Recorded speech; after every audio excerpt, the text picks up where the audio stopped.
The Prime Minister pleased with the response to Carifesta 15. Another Carifesta 15 super concert thrills appreciative crowds. 10,000 outstanding St Andrew residents honoured. And in sports, Wales pipped in their Caribbean Cup opener. The headline news is brought to you by National Transformation Initiative, shaping the Starbajan. Broadcasting from our studios in the Pine St. Michael, this is CBC NewsNight, starting now.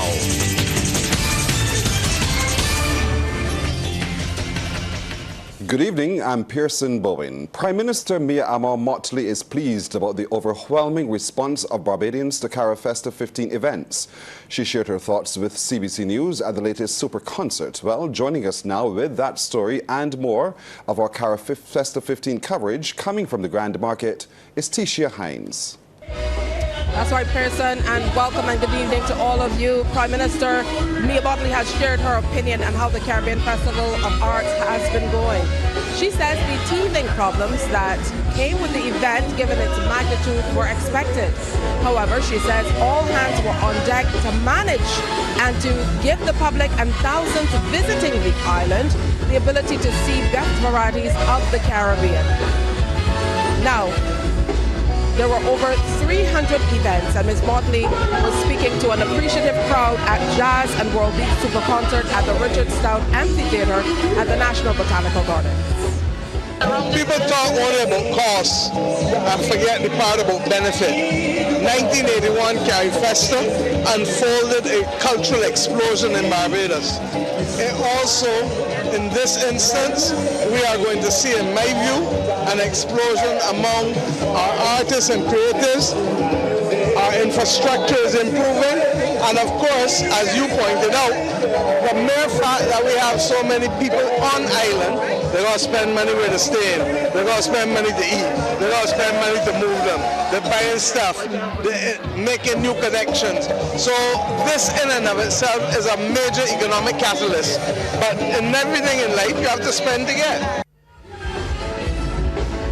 Motley says based on reviews she's been getting, Barbadians and visitors alike are happy with Barbados' staging of the third installment of Carifesta in Barbados.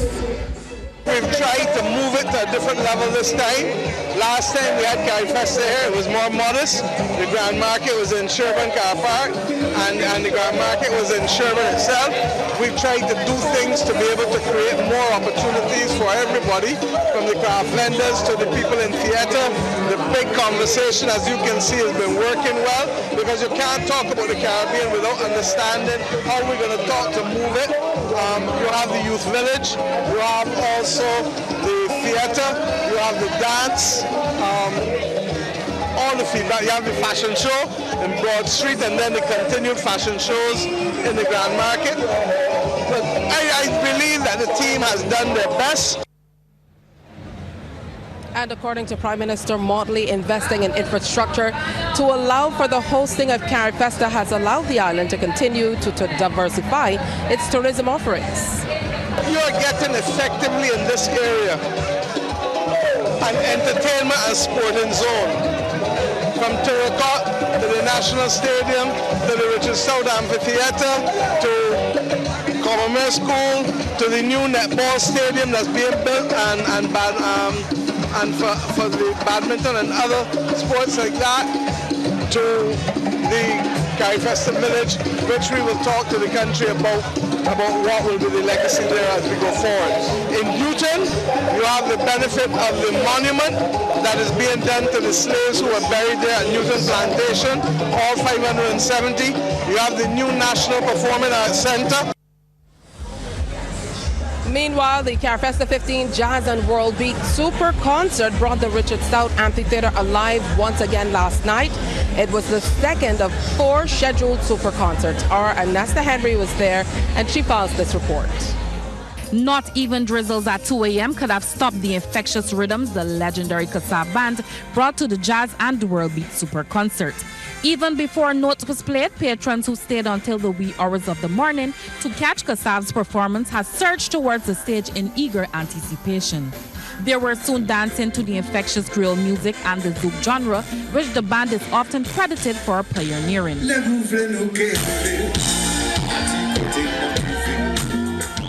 The members of the band did a phenomenal job injecting the crowd not just with their sweet songs, but also their energetic, highly choreographed live performance. Even those who did not understand the language of the lyrics connected with the music.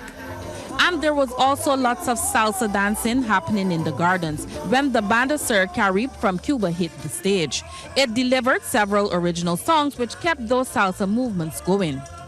Amidst the sprinkles of rain, dynamic singer, songwriter, and a producer making waves across the music industry, Ayoni, jazzed up the crowd with a number of slow, sensual selections. Prime Minister Mia Motley was among the hundreds who attended the jazz and world beat show. Also enjoying the atmosphere was reggae singer and songwriter David Curtin, who was having a good time. Really enjoy, but don't mind some rain fell. It's really going well. I love the music from the region, so I'm having a really good time, for sure. Dancing and things to the Cuban steps. Meanwhile, from her vantage point, Curtin's wife, Noel Attaway, enjoyed watching sections of the audience moving in sync with the performances on stage. Seeing these bands, and a lot of these kind of bands would have been nurtured from grassroots bands. So we in Barbados have the capacity to bring all kinds of music and dance to the place. And tonight, all the Virgins here enjoying. Four-time Grammy-nominated international musician, songwriter, producer, and activist from Ghana, Rocky Dawuni, also ignited the stage with a mix of reggae, Afrobeats, high life, and soul music.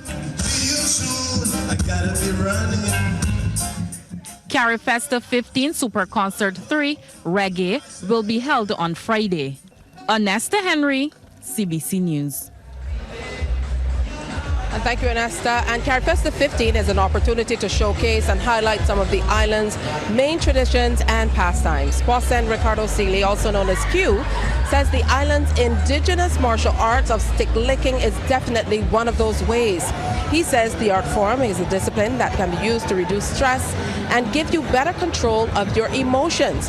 Mr. Seeley plans to reintroduce the art into schools following the staging of Carifesta 15. He can be seen at the Carifesta Youth Village.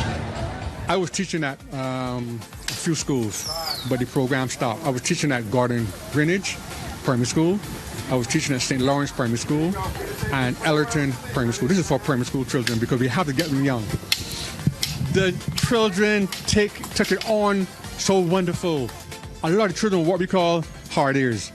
And they come there, they fight, they want to pinch one another. And by the end of the program, the children are like soldiers. The children were disciplined. They say, "Sir, we're going to miss you. Sir, we love you." All they need is love, and they need discipline, and to know that they are better. They can do better. You got to put self-esteem in the young people. That's what I do. I put self-esteem in them. Love yourself. You come from a great people. You are great. You can do much more than you're doing now. You don't have to hit nobody and do this. You can do wonderful. That story definitely showing some of the wonderful things that can come out of Carifesta. Well, national icon Irvin Burgee will take center stage this weekend as Barbados pays tribute to him during this festival, Carifesta 15. Cultural Officer of Theatre Arts with the National Cultural Foundation, NCF, Janelle Mitchell, shared the information while speaking as a guest on our Morning Barbados presentation live from the Grand Market today. Trust and believe that we are more than ready. The entire cast has been really putting in the work, and the musicians as well as the dancers. And I told you before, it's a big cast. Yeah. It's almost 50 of us all together. There are 22. The big band is 22 members, and they've really been putting in the work.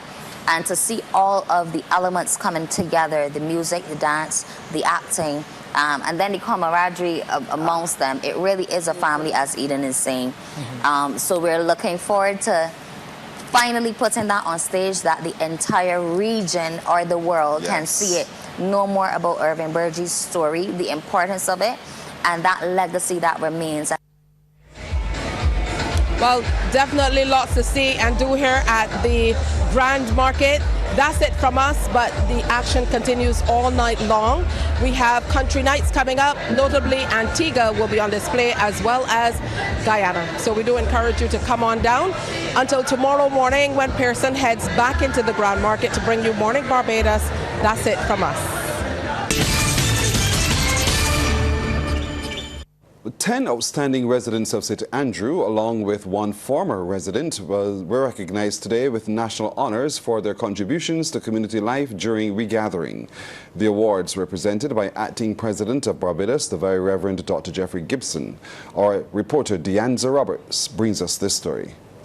From sports and education to public service and community building, these men and women have poured their lives into the parish of St. Andrew.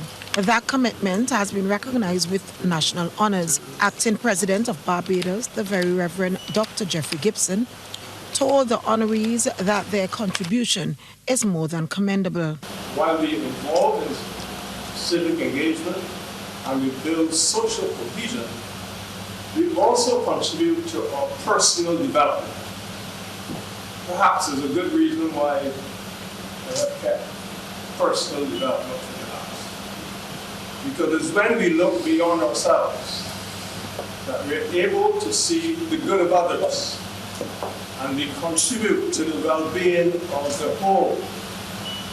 Meantime, we are never left out. Member of Parliament for St. Andrew, Romel Springer, praised the honorees for decades of selfless work.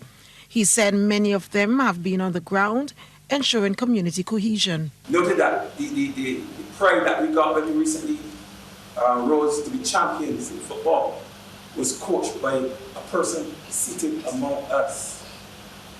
It can be noted that the movement and the voice that we heard when we were fighting to ensure that there was connectivity in communities like White Hill and Hillaby, that person is seated amongst us. And that person has been recognized, God, far too often. The work that persons such as yourself do in communities go unseen. For the honorees, the recognition was humbling.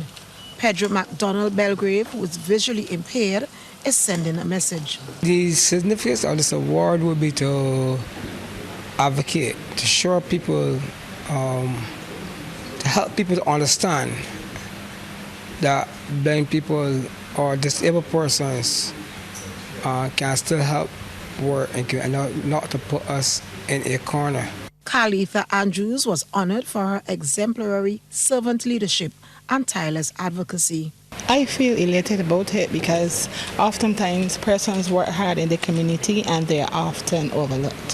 So I feel honored to be a recipient of this award, and going forward I'm going to continue to do the community work that I'm accustomed doing.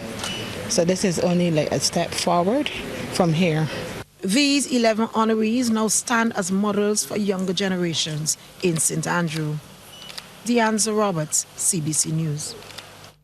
The Queen Elizabeth Hospital is moving quickly to address concerns at its hematology clinic following the resignation of its lead doctor. Shane Seeley, communications specialist at the hospital, says patients are being reassured that their care will continue.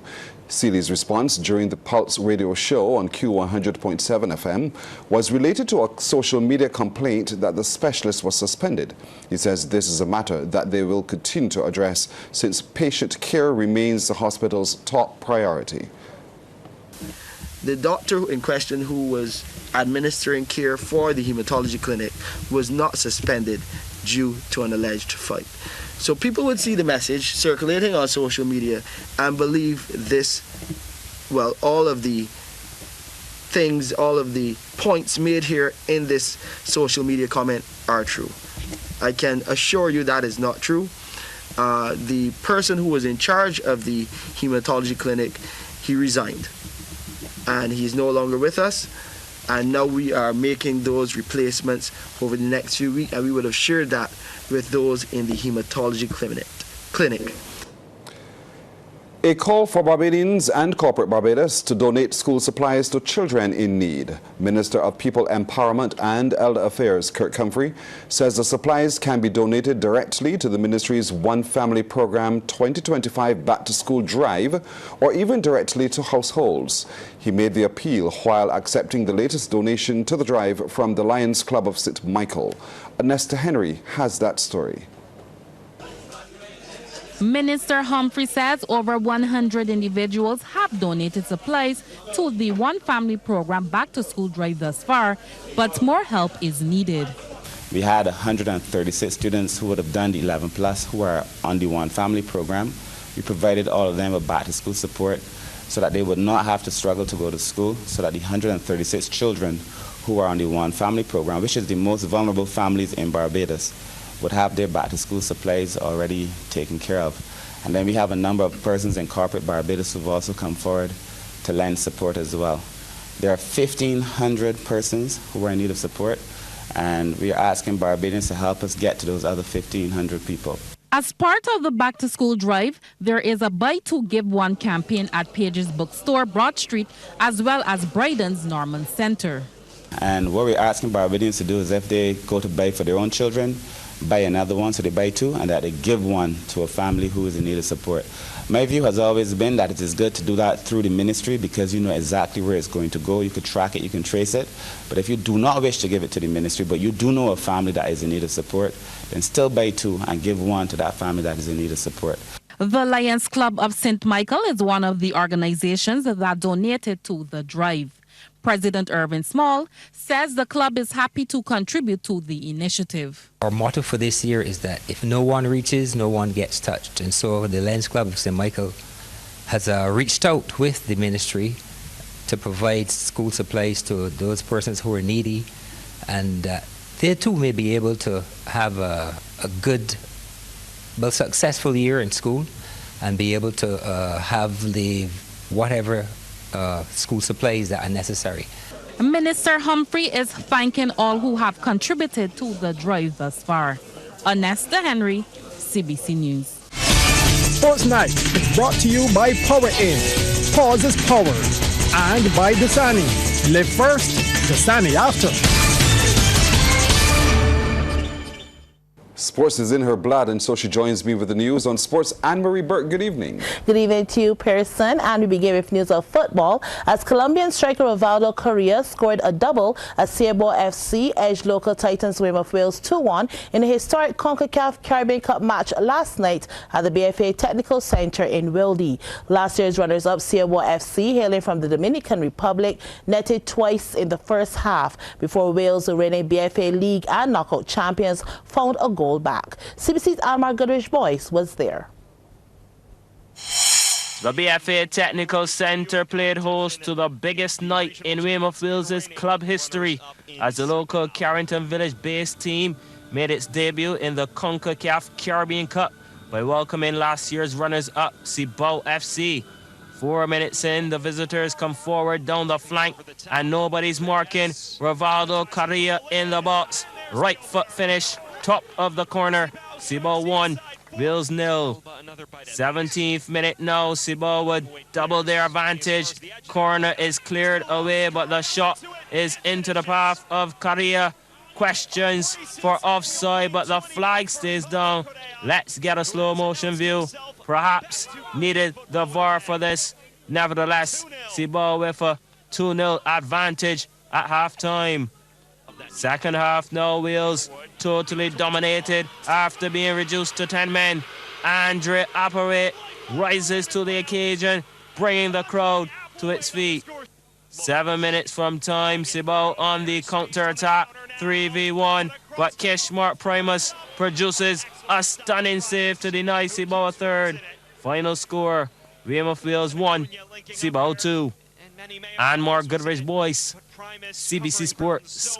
It will be St. Philip and St. Michael to do battle for the title of inaugural champions of the Barbados Community Cricket Program's Block T20 League.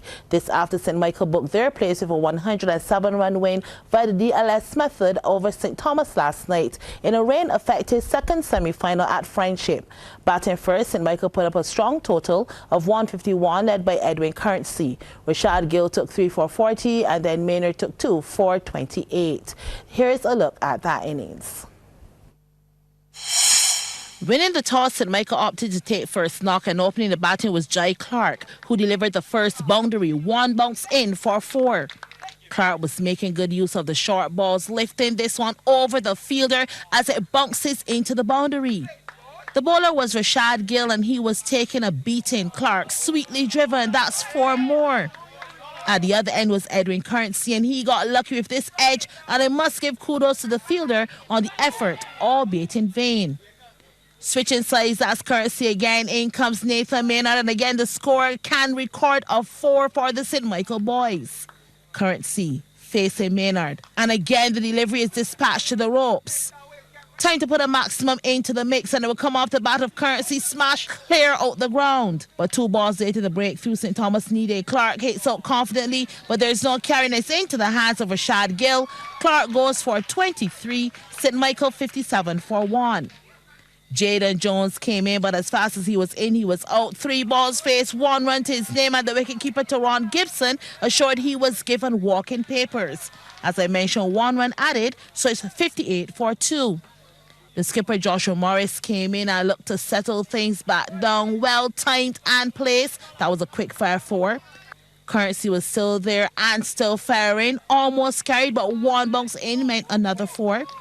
But after racking up 39 runs from 39 balls, including 5 fours and 1 6, Currency was heading back to the pavilion, right into the hands of Azari Maynard. Nathan Maynard, the bowler, St. Michael 79 for 3.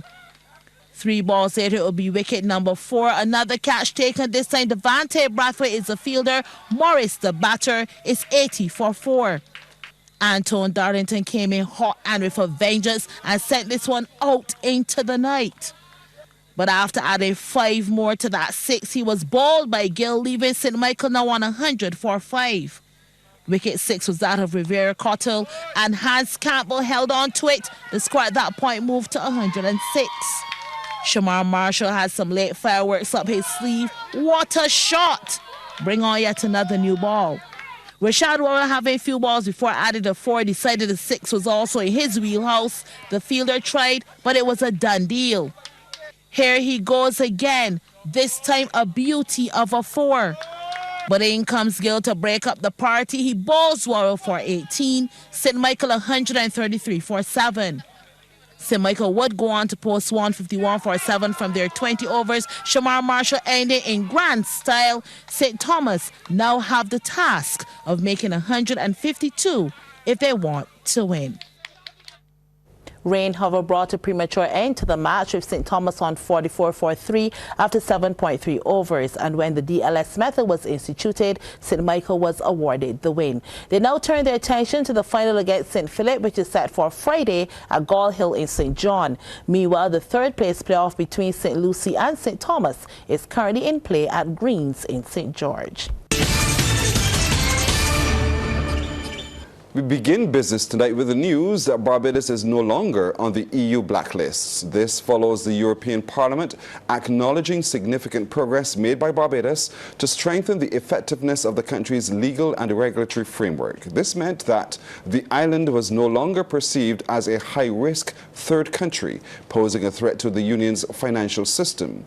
According to a statement on the Financial Services Commission's website from Attorney General Dale Marshall, Barbados was removed from the Financial Action Task Force grey list in February 2024, and a few months later in that same year resolved 5 technical compliance ratings, thereby ending the 4th round of mutual evaluations with an overall satisfactory scoring in 38 out of 40 of the FATF's recommendations. This tremendous achievement was the result of hard work and commitment of the public sector individuals and regulators, and also private sector players. A $175 million renewable energy project is set to break ground in Barbados early next year. Under the aegis of a new stable, Barbados Incorporated, in association with parent company HDF Energy, it is a 150-acre development project earmarked for Harrow St. Philip. Apart from a renewable energy aspect, it will also have an agricultural component. Trevor Thorpe reports. Strategic advisor with HDF Energy, Aidan Rogers, says the project is innovative and introduces newer technology to the renewable energy space. The development has been going on for over 6 years, and they are nearing the finish line, awaiting the licensing and regulatory framework. As with a project as this size, because it's a large project in terms of scope, in terms of the capital to be expended, if you can compare the project to the 10-megawatt solar farm that the Barbados Light and Power Company has installed on the Trents, the project is 5 times the size of that. It introduces newer technologies, so it would have a large solar PV plant. Barbadians are familiar with that. He says hydrogen technology is a large part of the development. One of the newer elements is the installation of hydrogen electrolyzers and fuel cells and a large array of hydrogen tanks, where we'll be using hydrogen technology now as an additional storage medium in addition to lithium-ion batteries. And that's really the novel aspect of the project. So because of all these factors, this new particular factor and the size of the project, it has taken some time in the development process because it's implemented a lot of new issues. Mr. Rogers also says new stable Barbados Incorporated would be supplying a different kind of power to the Barbados Light and Power Company. Basically, the project would be supplying energy to the Barbados Light and Power Company, similar to how other consumers, albeit on a smaller scale, there would have been 2 feed-in tariff mechanisms here.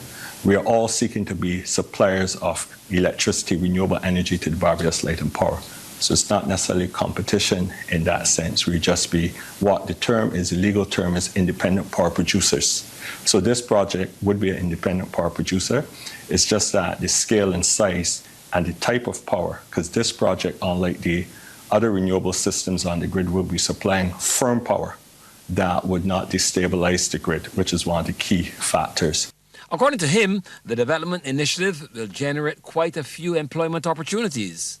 The project would have at least 150 jobs during the construction period and thereafter during the operational phase that we're seeking to have as many local Barbadians involved in to at least make sure that there's that local capacity there, not only for persons surrounding but persons throughout the island in terms of providing those necessary skills to have the project conducted and constructed.